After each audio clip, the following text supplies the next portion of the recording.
अब रावत जी ही हमारी सहायता कर सकते हैं। हाँ, तुरंत हमारे लिए एक लंबी दूरी तक बिना थके दौड़ने वाले अश्व की व्यवस्था की जाए। आप कहाँ जा रहे हैं बाबूजी राज? बाहर बहुत जल्द अंधेरा होने वाला है। कभी कभार आपको अपने भावी राजा के निर्देश बिना कोई प्रश्न किए मान लेने चाहिए, नहीं? जो आज्ञा बाबूजी राज।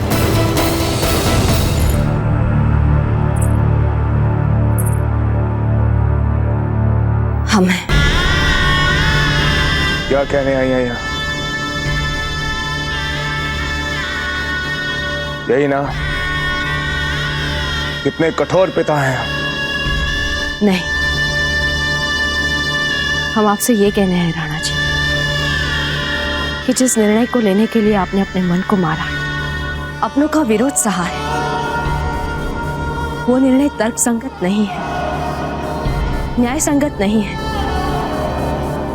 इसलिए सब लोग उसे संदेह की भावना से देखेंगे।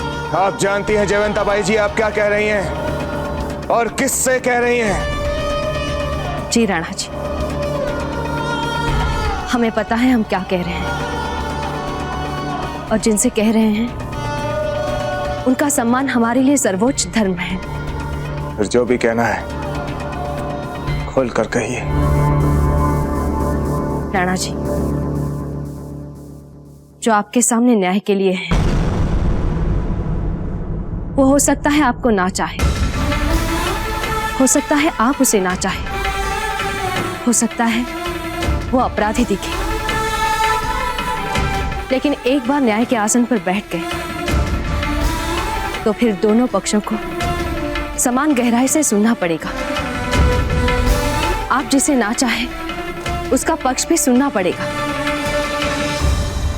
पूछा था हमने, कितनी बार पूछा था हमने कुंवर शक्ति से कि बताइए क्या बात है, ऐसा क्या कारण था जिसने उन्हें विवश कर दिया कि उन्हें हत्या करनी पड़ी। परंतु कुछ नहीं बोले, वो चुप रहे। कितने हठी हैं वो, प्राण जा रहे हैं लेकिन कुछ नहीं बोलेंगे, मर जाएंगे और अपने पिता को इतिहास में बदनाम करके जाएंगे। सोचिए आने वाली पीढ़ी क्या कहेंगी। एक पिता ने अपने जिस पुत्र को कम चाहा, जैसे ही उन्हें अवसर मिला, अपने न्यायप्रिय होने की आड़ में अपने उस पुत्र को मरवा डाला। देख रही हैं जयवंताबाई जी, कितनी घृणा है उनके मन में हमारे लिए। जब आप जानते हैं ये बात, फिर इस बात को न्याय से अलग क्यों नहीं रख पा रहे हैं? टाल दीजिए ये निर्णय कुछ दिनों के लिए। क्या पता कोई ठोस साक्ष्य सामने आ जाए। जो राजा अपने बचाव के लिए कठोर निर्णय लेने से हिचकिचाता है, उसे राज करने का कोई नैतिक अधिकार नहीं होता जयवंताबाई जी। लेकिन राणा जी, बस बस जयवंताबाई जी, अब इस विषय में और कोई बहस नहीं होगी। अब आप यहां से जा सकती हैं।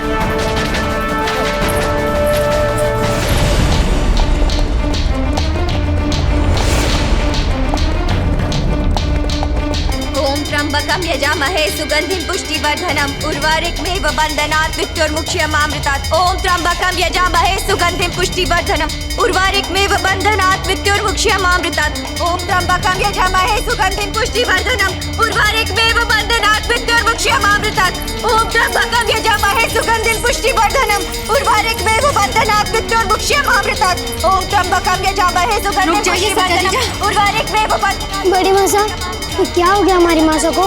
कैसे क्यों कर रही है? हमारे दादा भाई शक्ति कहाँ है मासा? हमें उनकी बहुत याद आ रही है। अगर दादा भाई शक्ति यहाँ होते तो हमारी मासा कभी ऐसे नहीं करती। चिंता मत कीजिए, अभी सब ठीक हो जाएगा। जीजा, सज्जा जीजा तो रुक ही नहीं रही है। ये जामा है सुगंधित पुष्प चाहिए। जीजा छोड़ दीजिए हमें। आप ऐसे शक्ति को जीवन देने के लिए ईश्वर को विवश नहीं कर सकते। श्रद्धा और करुणा से की हुई प्रार्थना ही ईश्वर सुनते हैं। क्रोध और हट से भरी प्रार्थना ईश्वर तो क्या, मानव भी नहीं सुनता।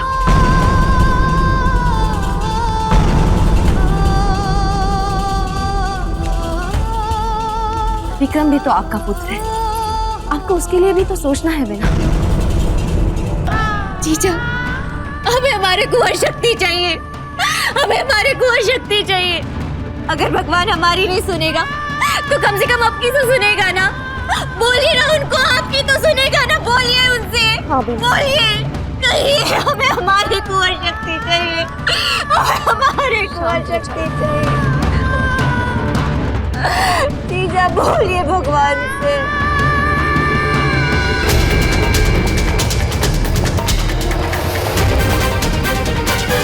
ये रावत जी का महल है ना? हाँ, पर तुम कौन? नहीं, तुम यूं नहीं जा सकते महल में। और भाग कर अंदर जाने की चेष्टा की तो कम से कम कुछ सालों के लिए कारागृह की हवा पक्की समझो। यदि रावत जी को पता चलेगा कि आप मेवाड़ के राजकुमार कुंवर प्रताप सिंह को अंदर जाने से रोक रहे हैं तो फिर आपको सारा जीवन कारागृह में बिताना पड़ेगा। क्षमा करें बाबूजी राज। आइए राजकुमार। रावत जी, हमारे पास बहुत ही कम समय है। दाजीराज ने भाई शक्ति को सूर्योदय से पहले ही मृत्युदंड सुना दिया है। क्या? किंतु बाबूजीराज, दाजीराज ने जब अपनी रानियों की नहीं सुनी, अपने सामंतों की नहीं सुनी, और तो और उन्होंने स्वयं अपने मन की नहीं मानी, और बाबूजीराज आप कहते हैं कि दाजीराज हमारी बात मान जाएंगे? बाबूजीराज, हम पर इतना विश्वास करने का कारण जान सकते हैं? क्योंकि रावत जी, हमने जब से होश संभाला है हम दाजीराज और आपकी मित्रता देखते आए हैं। हम अपने मित्र सोम को खोने के बाद हमें एक बात समझ में आई है रावत जी, ये मित्र ही है जो आपके मन का वो द्वार खोल सकता है जिसका आपको स्वयं पता ना हो। हम यहाँ आपके पास भाई शक्ति के लिए नहीं आए हैं, हम दाजीराज के लिए आए हैं आपके पास। यदि भाई शक्ति को मृत्यु दंड मिल गया तो फिर वे सदा सदा के लिए मुक्त हो जाएंगे, परंतु दाजीराज जीवन भर स्वयं को दोषी मानते रहेंगे। रावत जी, दाजीराज को बचा लीजिए। हाँ बाबूजीराज, हाँ, हम चलेंगे आपके साथ और कुछ नहीं होने देंगे कुंवर शक्ति को और ना ही दाजीराज को। आइए बाबूजी, आइए।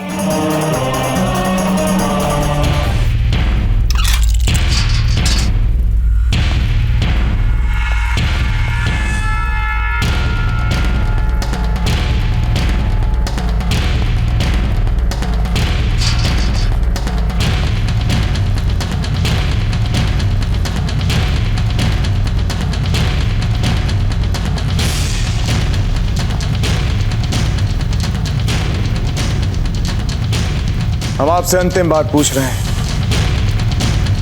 क्यों किया आपने ऐसा? हमें उस समय जो सही लगा हमने वही किया।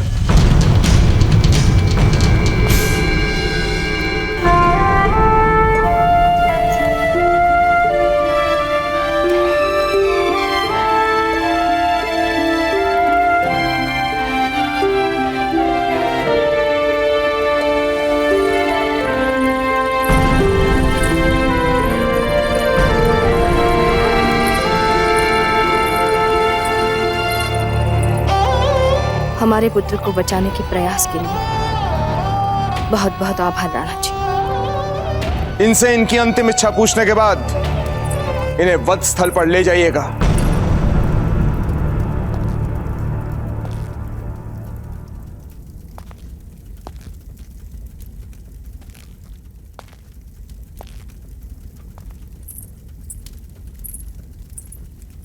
कुंवर शक्ति, आपके दाजीराज ने आपसे कुछ पूछा है, कहिए। हमारी अंतिम इच्छा है कि हमारी मासा को वही सम्मान दिया जाए जो एक मेवाड़ की रानी को मिलना चाहिए, और उन्हें कभी भी अनावश्यक समझकर अपमानित नहीं किया जाए।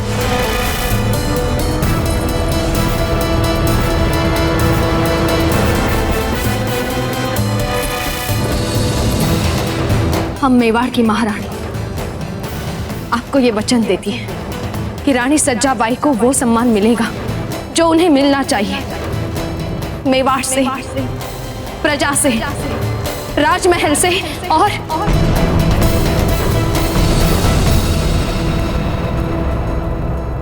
मेवाड़ नरेश से।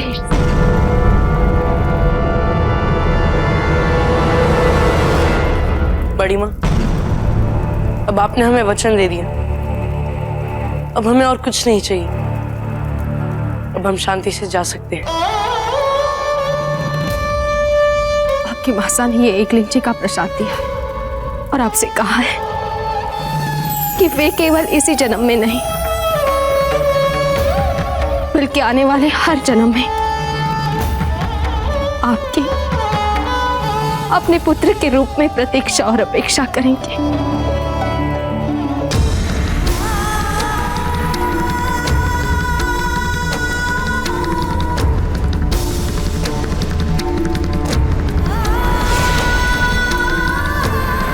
शक्ति, पुत्र के लिए तो सारी माएं बराबर होती है ना बड़ी माँ।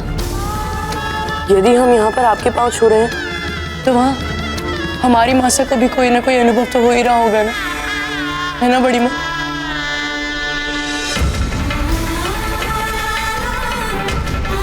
हाँ कुंवर शक्ति, हमारे आशीर्वाद में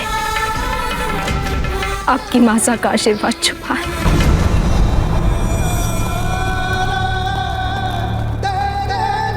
चलिए।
ठीक तो है ना? हमारी चिंता मत कीजिए बाजीराज, हम ठीक है। आइए, हमारे कंधे का सारा इलाज, परंतु हम ठीक है बाजीराज। अब हमारे पास गवाने के लिए समय बिल्कुल नहीं है बाजीराज।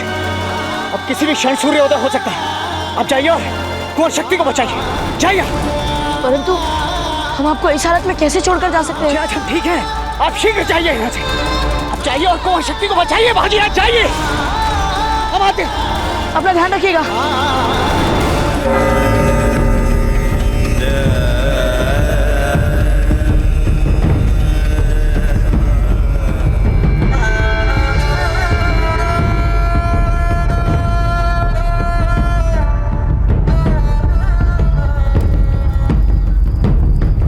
रुक जाइए।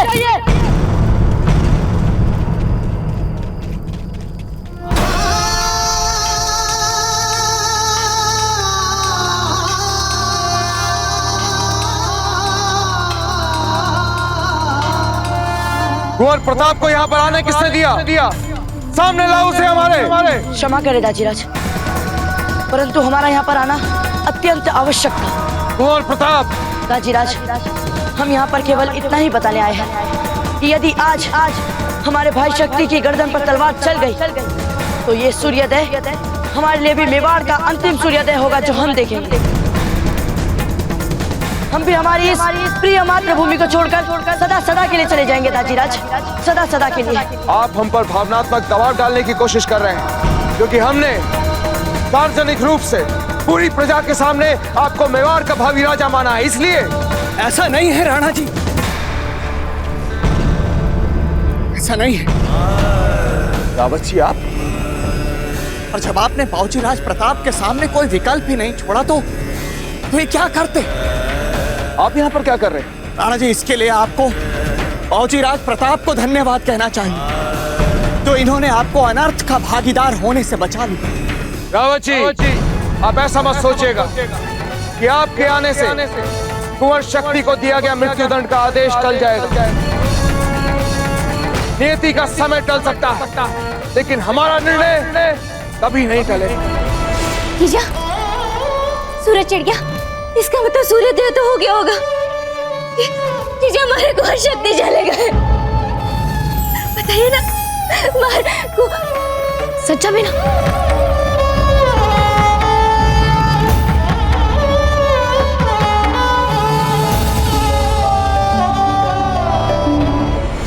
शीघ्र न्याय करने के हठ में आपसे न्याय का मूल आधार, मूल घटना के सत्य का मर्म ही छूट गया है।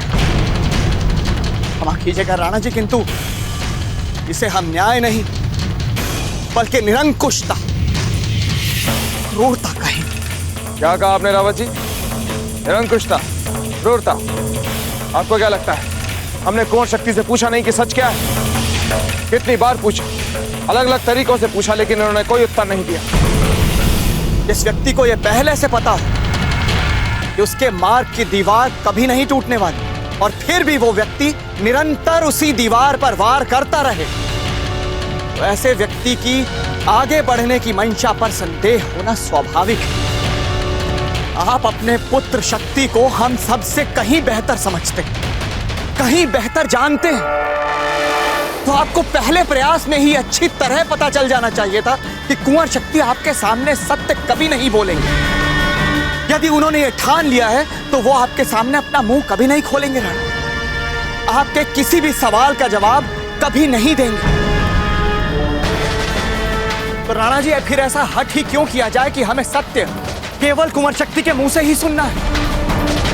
हम आपको कहना ये चाहते हैं कि बजाय कुंवर शक्ति के यदि वही सत्य बाबूजी राज प्रताप के मुंह से हम सुन लेंगे तो उस सत्य की प्रकृति नहीं बदल जाएगी राणा जी। निसंदेह आपका ये सोचना एकदम उचित है कि पिता होने के नाते ये आपका पूर्ण अधिकार है कि आप अपने पुत्र शक्ति से प्रश्न करें, और पुत्र होने के नाते कुंवर शक्ति का यह परम कर्तव्य बनता है कि वो अपने पिता के यानी आपके सभी प्रश्नों का सही उत्तर दें।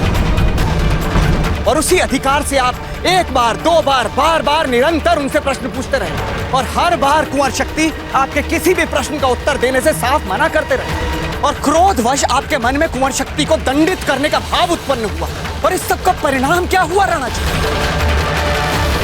आपने कुंवर शक्ति को जो अपराध उन्होंने किया था उसके लिए दंड नहीं दिया, बल्कि आपको पिता ना मानकर कुंवर शक्ति ने आपकी अवज्ञा की थी, उसके लिए दंड दे डाला।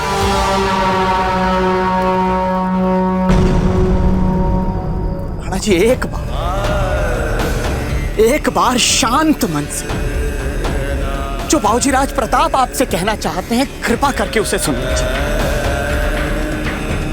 बोलिए बाबूजी राज, बताइए अपने दाजीराज को कि उस दिन क्या हुआ था। और याद रहे, निर्भीकता से सबके सामने सत्य बोलने की शिक्षा आपको आपके प्रिय दाजीराज से ही मिली है। इसलिए सोचिए मत बाबूजी राज, सबके सामने पूरी निर्भीकता से सत्य बताइए। दाजीराज, जिस दिन भानु सिंह के शव को दरबार में लाया गया था, हमने भाई शक्ति को शव को देखते ही चौंकते हुए देखा। उनके चेहरे पर ऐसे भाव छाने लगे जैसे उन्होंने भानु सिंह को इस शव के रूप में पहली बार देखा हो। हमें तभी से लगने लगा कि ऐसी कोई तो बात है जिस बात को हम नहीं जानते, और उस बात को जानने के लिए हम काल कोठरी गए। वहां पर उपस्थित सैनिकों से पूछा तो उन्होंने हमें बताया, हमें नहीं लगता इसमें बाबूजी आज शक्ति का कोई अपराध था। राणा वैसे ही ऐसा राजा है सदा ही अपनी निर्बल इच्छा शक्ति को अपने आदर्श को अपने न्याय की बड़ी बड़ी बातों की आड़ में छिपाया है। वो मेवाड़ का राजा बनने के योग्य ही नहीं है।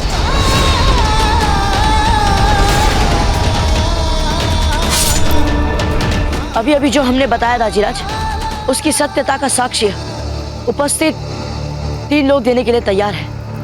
आप चाहे तो उनसे पूछ सकते हैं। राणा जी, आप भली भांति जान चुके हैं कि सत्य क्या है। उस दिन भानु सिंह ने जिस तरह से और जो बातें कुंवर शक्ति के सामने मेवाड़ नरेश के संदर्भ में कही, मात्र इतना बोलना भी मेवाड़ राज नियमों के अनुसार राजद्रोह के समान अपराध माना जाता है। और ऐसी परिस्थिति में राणा, कुंवर शक्ति की भूल मात्र इतनी सी है कि उन्होंने उत्तेजना के क्षणों में न्याय को अपने हाथ में ले लिया। यहां उपस्थित इन सभी लोगों के बीच हम ये पूछना चाहेंगे कि ऐसे क्षणों में ऐसा कौन सा व्यक्ति होगा जो न्याय को अपने हाथ में नहीं लेगा। राणा जी, अब इस सारे घटनाक्रम का पूर्ण सत्य आपके समक्ष है। कुंवर शक्ति, जो अभी कुंवर प्रताप ने कहा, क्या वो सच है? कुंवर शक्ति, हम आपसे पूछ रहे हैं, अभी जो कुंवर प्रताप ने कहा, क्या वो सच है?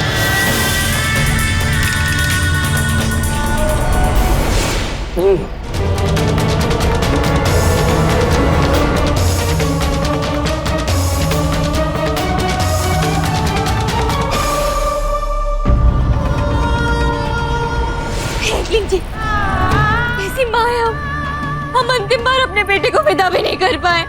कैसी माँ है हम। कुंवर शक्ति, कुंवर शक्ति, आप ही खड़ी थी जब हमारे कुंवर जी यहाँ से जा रहे थे? बोले ना, आप ही खड़ी हुई थी क्या? बताती क्यों नहीं है? चुप क्यों है? बहुत पीड़ा हो रही थी उन्हें, बहुत कष्ट हो रहा था, बोलते क्यों नहीं? बताइए, चुप क्यों है? बोलिए ना।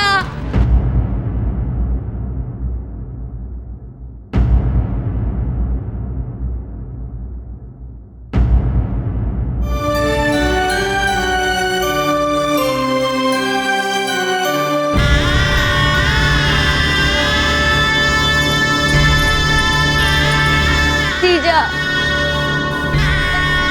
जब से हमारी कुंवर शक्ति गए, लगता है हम अपना मानसिक संतुलन खो बैठे। क्यों बेना, क्या हुआ? जब से वे गए, वे हमें हर रोज नजर आते हैं। अभी भी है ना, वो देखिए, वहां है ना।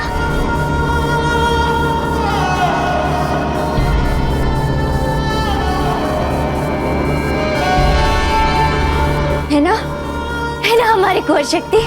बोले ना, है ना हमारे कुंवर जी? बोलिए। मंजली माँ, भाई शक्ति सचमुच यहाँ खड़े हैं, आपके सामने खड़े हैं, ये जीवित।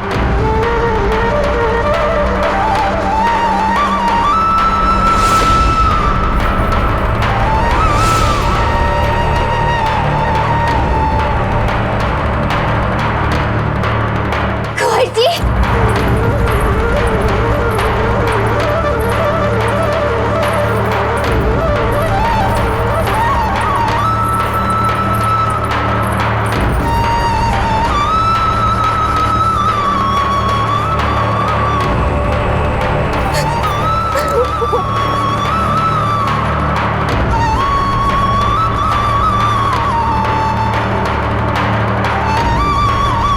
जी, आ गए। कुंवर शक्ति, आप लौट आए। चलिए ना, अपने कक्ष में चलिए। हम अभी राजवैद्य जी को बुला के आपके गांव पे औषधि लगाएंगे, आपके मनभावन पकवान बनवाएंगे। चलिए। संभालिए अपने आप को माँ। सबसे पहले हमें दाजीराज से कुछ महत्वपूर्ण बातें करनी है। महत्वपूर्ण बात करनी? दाजीराज से? नहीं, हम नहीं जाने देंगे आपको। और वैसे भी आप जब भी उनके पास जाते कोई ना कोई समस्या खड़ी हो जाती। और अब तो उन्होंने आपको क्षमा भी कर दिया है ना? क्षमा कर दिया ना आपको, तो आप क्यों जाना है? नहीं, आप नहीं जाएंगे। बात को समझिए माँ, हमारा उनसे बात करना बहुत आवश्यक है। हम अधिक समय नहीं लेंगे। ठीक है, आप जाइए, हम आपकी प्रतीक्षा करेंगे और तुरंत वापस आइए।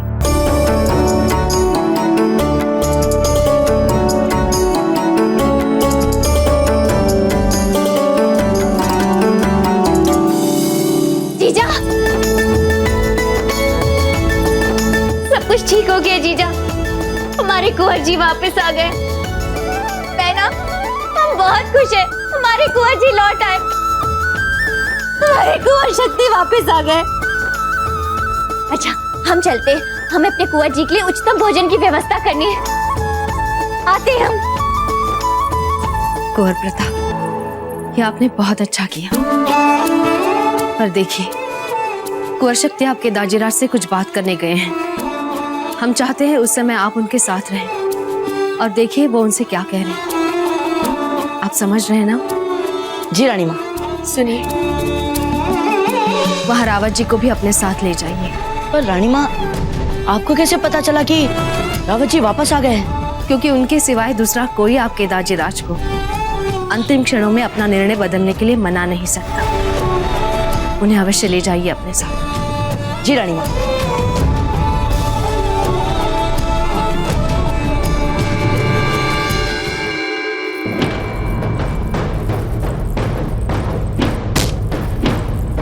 जिस तरह से और जो बातें उस दिन भानु सिंह ने स्वयं मेवाड़ नरेश के संदर्भ में कुंवर शक्ति सिंह के सामने मात्र इतना बोलना भी मेवाड़ राज नियमों के अनुसार राजद्रोह के समान अपराध माना जाता है।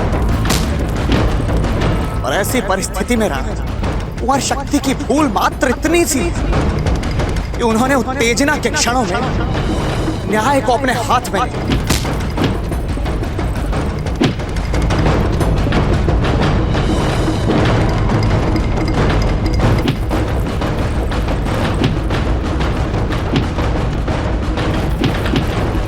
दाजीराज, जानते हैं कुंवर शक्ति, जिस दिन एक पुत्र का जन्म होता है वो दिन एक पिता के लिए प्रशंसा के साथ साथ गर्व का दिन भी होता है। क्योंकि एक पुत्र से पिता को बहुत सारी आशाएं होती हैं। वो चाहता है कि उसका पुत्र उसकी परंपरा को आगे बढ़ाएगा। लेकिन हमने आज तक आपके जैसा पुत्र नहीं देखा जो अपने पिता की परंपरा, मर्यादा और गौरव को मिट्टी में मिलाने के लिए पद स्थल तक जाने के लिए तैयार हो जाए।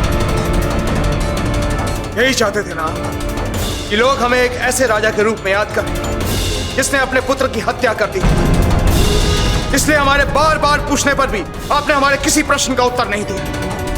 कुंवर शक्ति, साधारण परिस्थितियों में यह सुनकर हमारा सीना गर्व से फूला नहीं समा था कि हमारे पुत्र ने उस व्यक्ति के प्राण ले लिए जिसने उनके पिता के विरुद्ध स्वर उठाया। परंतु अब आपके और हमारे बीच बातें इतनी बिगड़ चुकी हैं कि अच्छी से अच्छी बात भी घृणा से, संदेह से जुड़ जाए। कुंवर प्रताप, आपसे जो बन पड़ा आपने किया। आपने इनके प्राण बचाने का भी प्रयास किया और उसमें भी आप सफल रहे। परंतु आज हम सबके सामने एक बात स्पष्ट रूप से, पूरी दृढ़ता से कह देना चाहते हैं कि अब कुंवर शक्ति के लिए हमारे मन में कोई स्थान नहीं है।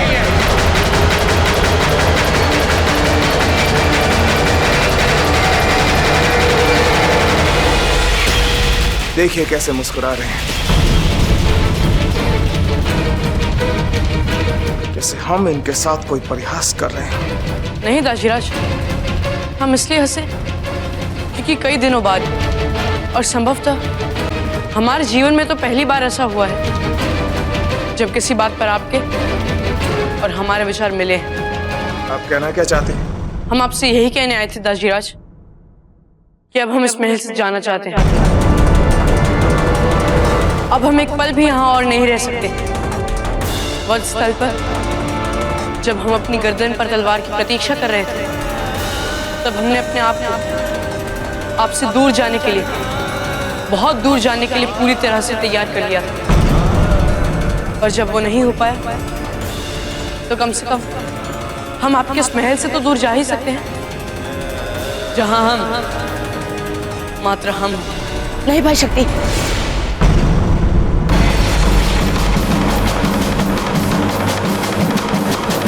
हमें स्वीकार है। जाइए, महल से दूर चले जाइए, यही सबके लिए श्रेष्ठ है। और जो लोग हमारे साथ हैं, ये उनके भी हित में होगा। और इन्हें भी बिना महल की सुरक्षा और सुख सुविधाओं का जीवन व्यतीत करने का अवसर मिल जाएगा। और हम भी तो देख रहे हैं कैसे मेवाड़ के राजकुमार बिना महल की सुख सुविधाओं के एक साधारण व्यक्ति की तरह अपना जीवन व्यतीत करते हैं।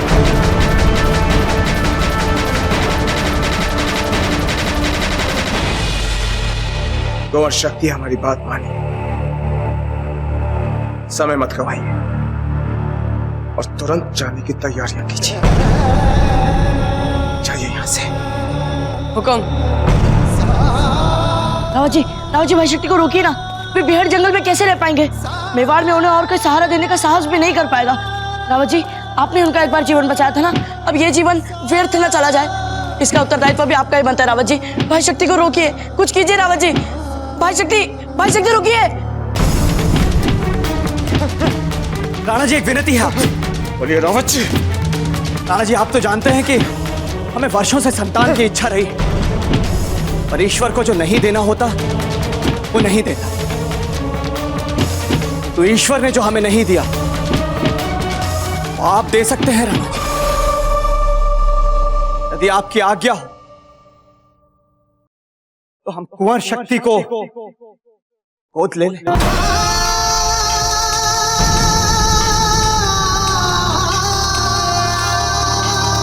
राजीराज, हाँ कह दीजिए ना रावत जी से। राणा जी, हम आपको वचन देते हैं कि हम कुंवर शक्ति को अपने पुत्र की तरह पालेंगे, उन्हें शिक्षित करेंगे, सभी तरह की सुख सुविधाएं देंगे, उन्हें वही संस्कार देंगे जैसा आप चाहते थे। आपको जो करना है कीजिएगा रावत जी, परंतु एक बात का ध्यान रखिए कि आप कुंवर शक्ति को हमसे इतनी दूर ले जाएंगे, इतनी दूर ले जाएंगे कि कभी हमारी दृष्टि न पड़े।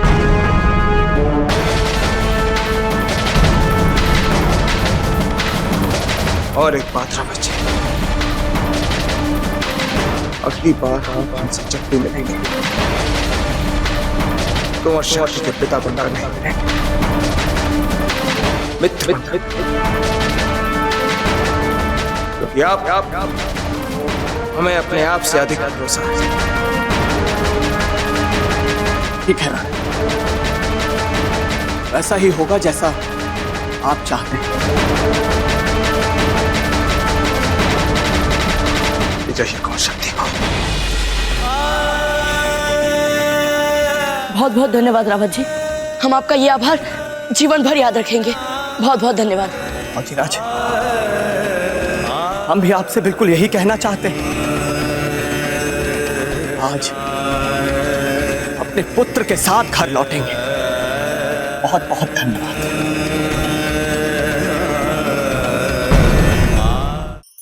धार्मिक वीडियो सबसे पहले देखने के लिए हमारे चैनल को सब्सक्राइब करें और बेल आइकन दबाएं।